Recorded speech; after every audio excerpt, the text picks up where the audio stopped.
हाय viewers, defeat disease के इस सिलसिले में हमेशा की तरह मैं डॉक्टर शिरीन आपके साथ साथ, ताकि आपको आगाही दे सकूं कि आप किस तरह अपनी ज़िंदगी को, अपनी सेहत को बेहतर से बेहतर बना सकते हैं। बीमारियों में मुब्तला हैं तो उन्हें कंट्रोल कर सकते हैं और अपनी ज़िंदगी में कई सेहतमंद सालों का इजाफा कर सकते हैं। मेरी वीडियो को लाइक करें, सब्सक्राइब करें, आगे भी शेयर करें, ताकि जितने भी लोगों को इन मालूमात से फ़ायदा हो सके और वो अपनी ज़िंदगी को बेहतर से बेहतर बीमारियों से फ्री कर सकें।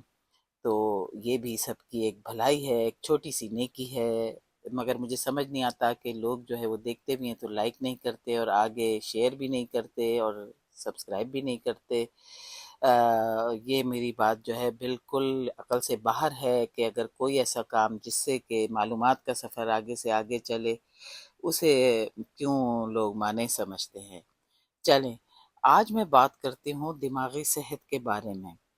देखें, दिमागी सेहत के बारे में जो मैं आपसे आज बात कर रही हूँ, ये मैं तर्जुमा कर रही हूँ एक पॉडकास्ट का, डॉक्टर्स डायरी की एक एपिसोड का, जिसमें कि डॉक्टर रूपी ने जो है वो मुख्तलिफ वो अपने पॉडकास्ट में डॉक्टर्स को बुलाते हैं और ये सब इंग्लिश में जो बातें होती हैं मैं उनका आपको तर्जुमे बताती हूँ। जितने भी माहिर रिसर्चर और डॉक्टर्स हैं, न्यूरोलॉजिस्ट हैं, फिजियोथेरापिस्ट हैं या मेंटल थेरापिस्ट हैं या फिर वो साइकोलॉजिस्ट हैं, तो इसमें उन्होंने जो हैं अपनी जो अब तक के उनके प्रोग्राम में मुख्तलिफ न्यूरोलॉजिस्ट, साइकोलॉजिस्ट, थेरापिस्ट और कोचेज़ आते रहे अपने इल्म और तजर्बे की रोशनी में, उन सब ने जो जो टिप्स दी उनमें से अहम टिप वो उन्होंने बताई हैं, तो मैं आपके लिए यहाँ पे आपकी आगाही के लिए उर्दू में तर्जुमा करके आप तक पहुँचा रही हूँ और ये हर इंसान की सेहत के लिए फ़ायदेमंद साबित हो सकती हैं।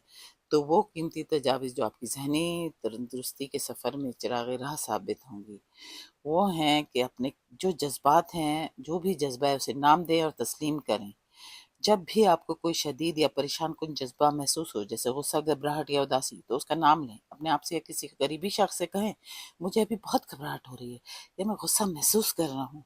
ये क्यों कारआमद है? क्योंकि जज़्बात का नाम लेना हमारे दिमाग के जज़्बाती मरकज़ अमिगडाला की शिद्दत को कम करता है। ये अमल आपको अपने जज़्बे से अलग होकर उसे देखने का मौका देता है, जिस पर काबू पाना आसान हो जाता है।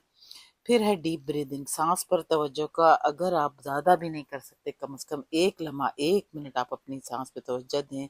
गहरी सांस अंदर लें और बाहर निकालें। मराकबा करें, दिन में किसी भी वक्त, चाहे आप कितनी ही मसरूफियत क्यों ना हो, गहरी सांस लें और उस पर मुकम्मल तवज्जो करें। और ये 1 लम्हे की भी ज़रूरी ब्रेक जो है आपके असाबी निज़ाम को सिग्नल भेजती है कि वो पुरसुकून हो जाए। ये तनाव को फौरी तौर पर कम करने का एक ताकतवर और छुपा हुआ हथियार है, जिसे आप कहीं भी इस्तेमाल कर सकते हैं। इसके बाद है जिस्मानी हरकत का जादू, तीसरे नंबर पे।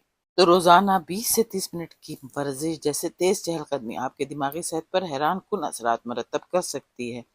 इसलिए कि वर्जिश के बाद जो है हमारा दिमाग ऐसे केमिकल खारिज करता है जो मूड को बेहतर बनाते हैं और तनाव के हार्मोन्स को कम करते हैं और नए असाबी खलियात बनने में मदद देते हैं। और ये वर्जिश जो है वो फितरी एंटी डिप्रेसेंट का काम करते हैं। उसके बाद है शुक्रिया का 1 लम्हा। आपको जब भी मौका मिले, हर दिन के अख्तिताम पर, यानी वैसे तो दिन में जब भी मौका मिले, लेकिन हर दिन के अख्तिताम पर रात को सोने से पहले जो है दिन भर में होने वाली छोटी छोटी चीज़ों के लिए शुक्रिया अदा करें। चाहे आपको किसी ने गर्म चाय का कप बना दिया हो या किसी ने कोई प्यार भरा मैसेज किया या आपने बहुत अच्छी नींद दी। और ये क्यों? इसलिए कि ये अमल आपकी तवज्जो कमी से हटाकर नेमत की तरफ मरकूज करता है। दिमाग में खुशी के केमिकल्स डोपामाइन और सीरोटोनिन की पैदावार बढ़ाता है, जिससे जिंदगी के मस्बत पहलू नजर आना शुरू हो जाते हैं। अब डिजिटल बाउंड्रीज, अब डिजिटल डिटॉक्स कैसे ज़रूरी है? वो ऐसे कि अपने दिन में डिजिटल फ्री वक्त मुकर्रर करें। ख़ास तौर पर सोने से 1 से डेढ़ दो घंटा पहले फ़ोन और दीगर सेल फ़ोन और दीगर स्क्रीनों से मुकम्मल तौर पर दूर हो जाएं। जैसे लैपटॉप वगैरह पे लोग मसरूफ़ रहते हैं, उससे मुकम्मल दूर हो जाएं। क्यों? इसलिए कि मुसलसल मालूमात और बिजली रोशनी का बहाव ज़हनी थकावट, बेचैनी और नींद में खलल का बास बनता है। इससे वक्फा देना आपके दिमाग को रिचार्ज होने और गहरी मयारी नींद लेने का मौका देता है। फिर ये कि अपने एहसासात का इजहार कीजिए। अपने जज्बात और परेशानियों को अपने अंदर ही अंदर ना दबाएं। किसी काबिल भरोसा दोस्त, रुकन खानदान या फिर पेशावर काउंसलर से या साइकोलॉजिस्ट से अपने दिल की बात कह दें। کیوں؟ اس لیے کہ بات کرنے سے نہ صرف آپ کا بوجھ ہلکا ہوتا ہے بلکہ اکثر مسئلے کا حل بھی سامنے آ جاتا ہے۔ یہ آپ کو تنہائی کے احساس سے نکال کر تعلق اور حمایت کا احساس دلاتا ہے، جو مضبوط دماغی صحت کی بنیاد ہے۔ مختصراً یہ کہ اس ایپیسوڈ کا سب سے بڑا پیغام یہ ہے کہ دماغی صحت کے لیے کام کرنا کوئی پیچیدہ یا دقت طلب کام نہیں۔ چھوٹی مستقل عادات آپ کی زندگی میں بڑی تبدیلی لا سکتی ہیں۔ ان میں سے کسی ایک ٹپ کو بھی اگر آپ مستقل اپنائیں تو اپنے ذہنی سکون اور دماغ کی مضبوطی کی راہ پہ گامزن ہو سکتے ہیں۔ یہ معلومات بالکل عام نوعیت کی ہیں، ایک ایجوکیشنل پرپس کی ہیں، آپ کی آگاہی کے لیے ہیں۔ اگر آپ شدید دماغی پریشانی کا شکار ہیں تو براہ کرم کسی پیشہ ور ماہر نفسیات یا ڈاکٹر سے رجوع کریں۔ چلیں ملتے ہیں اگلی ویڈیو میں مزید معلومات کے ساتھ۔ میری ویڈیو کو لائک کریں، سبسکرائب کریں، آگے شیئر کریں۔ تب تک کے لیے بائے۔